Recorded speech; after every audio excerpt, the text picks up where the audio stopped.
But as always, happy that you're tuned in with us on a Tuesday night. Pace car down and in, field in the hands of the number 80 Ford of Ryan Luza. Barney stands ready. Green flag in the air. Let's go racing at Atlanta.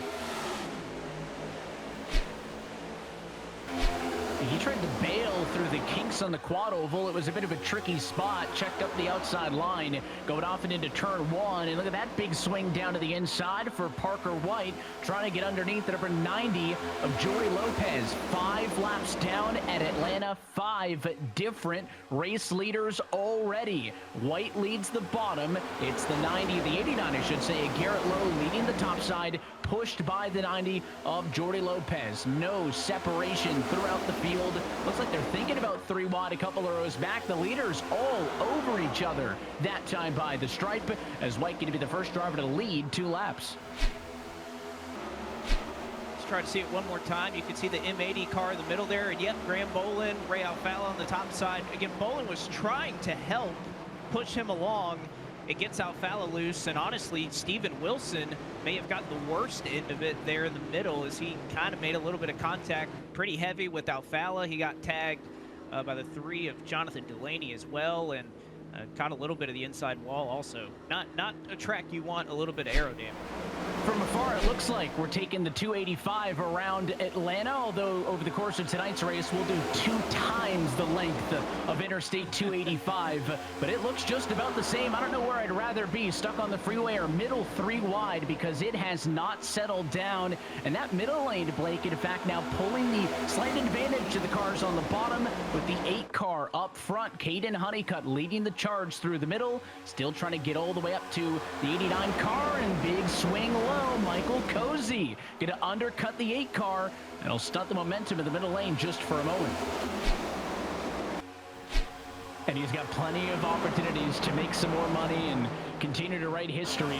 Novak, one of the best. He's up top of big issues towards the back. They scatter in turn number 4. Still out of control, the 36 car. That was Kwame Scott. There's no yellow on the racetrack yet. Scott is immobilized down in the grass after 4 cars were into the outside wall in turn 3, but no caution. We stay green, and that has absolutely broken up this lead pack. The top 18 or so are the only few that have stayed with the lead pack. We'll see it one more time. Look at that bright yellow and blue car on the top hand part of your screen. Kwame Scott, Garrett Baines, Ray Alfala, but nobody gets fully turned, and as a result, we stay green. Yeah, these 10 cars who lead the field, to your point, came in and topped off on that early yellow. Now, some of the drivers who pitted with them have since come back and pitted more so in line with everybody else, but it is very clearly this group of 5 up front who are working together and staying out for the long run. Last lap for Matt Busa, a 30.041. How does that stack up with some of the other packs? Well, Caden Honeycutt, the lead car of those who have pitted, he put down a 29.688, now a 29.837. So they are a little bit quicker than this lead pack. So curious if Busa, Ottinger, and company can stay aggressive but continue to work together, because this will work if they're putting down faster lap times, Blake, to your point, than those discombobulated cars who came off of pit road. If you're losing time, though, to those cars, then this is only going to hurt you the longer you stay out. As they continue to close in, now less than 20 laps to go at Atlanta.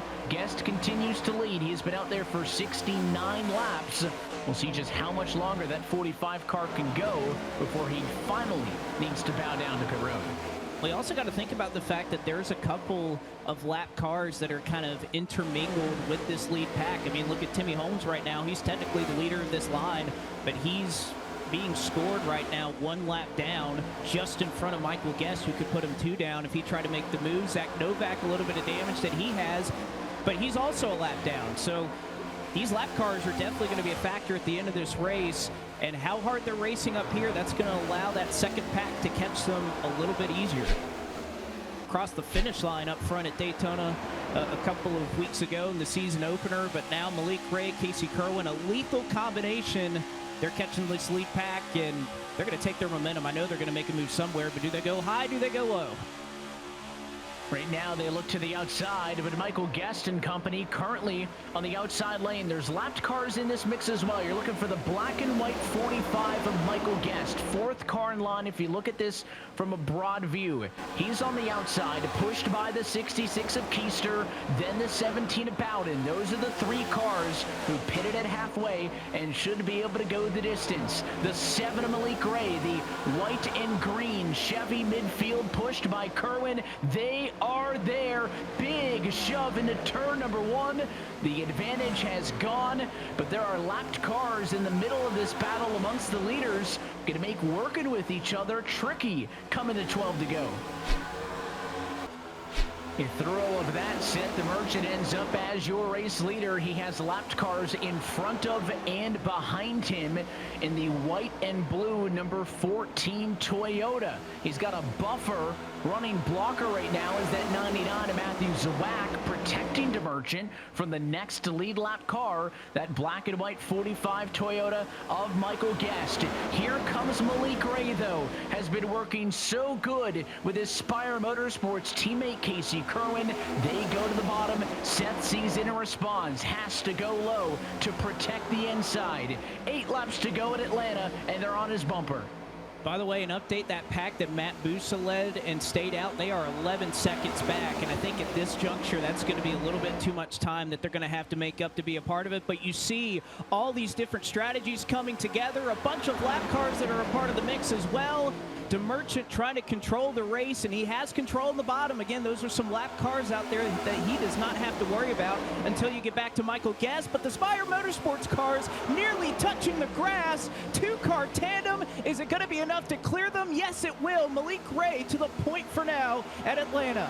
We talked about the opportunity the apron provided earlier in this race. The 7's going to get all the way to the lead, but it's going to leave his teammate hanging. Kerwin could not clear the 45 of Guest, tucks back in line, and now Malik Ray without his teammate who's been glued to his hip since the pit cycle. 7 to go this time by. Ray leads the inside. He is your leader. The 89 car topside, Garrett Lowe, is the first lead lap car up top. You can, if that outside benefits, oh, the big swing for Garrett Lowe to the middle, now back to the outside.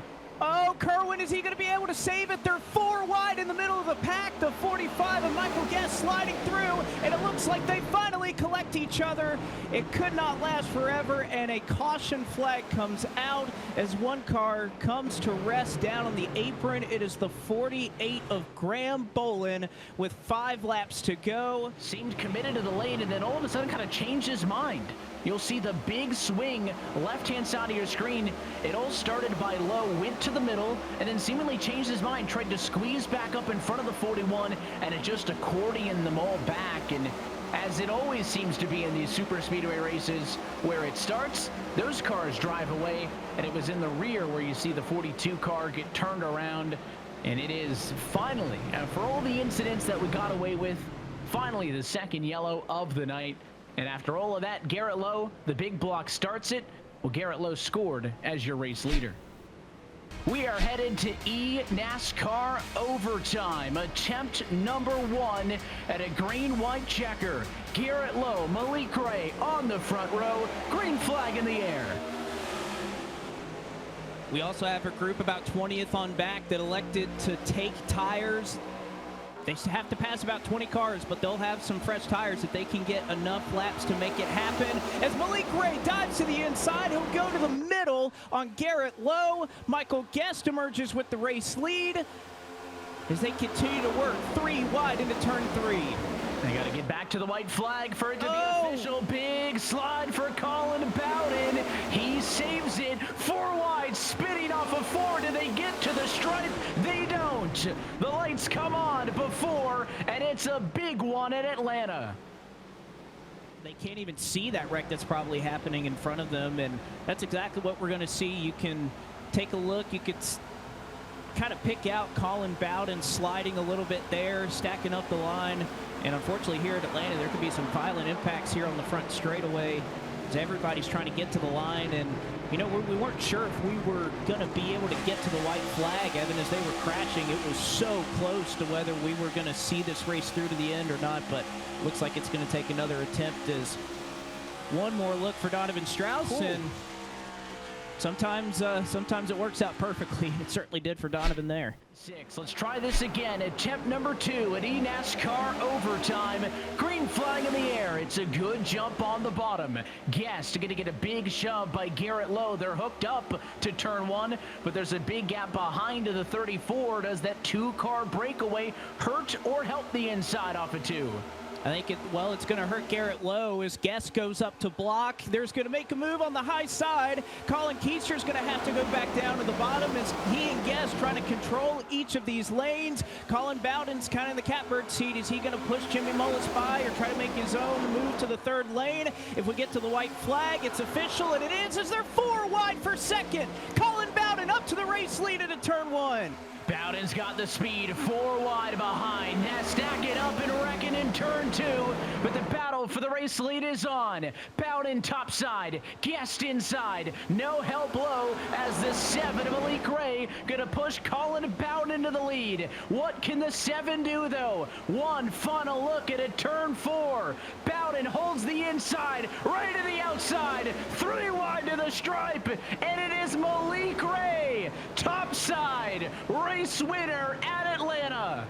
And he did it in textbook fashion. He backed off to Derek Bordeaux in turn 3, and finally Malik Ray has been in this position so many times, and you could see how much this means to him. Malik Ray, finally you are a Coke Series winner.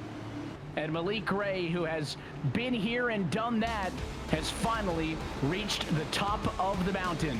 This winning moment is brought to you by Coca-Cola, the official fan refreshment of eNASCAR. Malik Ray gets his first career eNASCAR Coca-Cola iRacing Series win.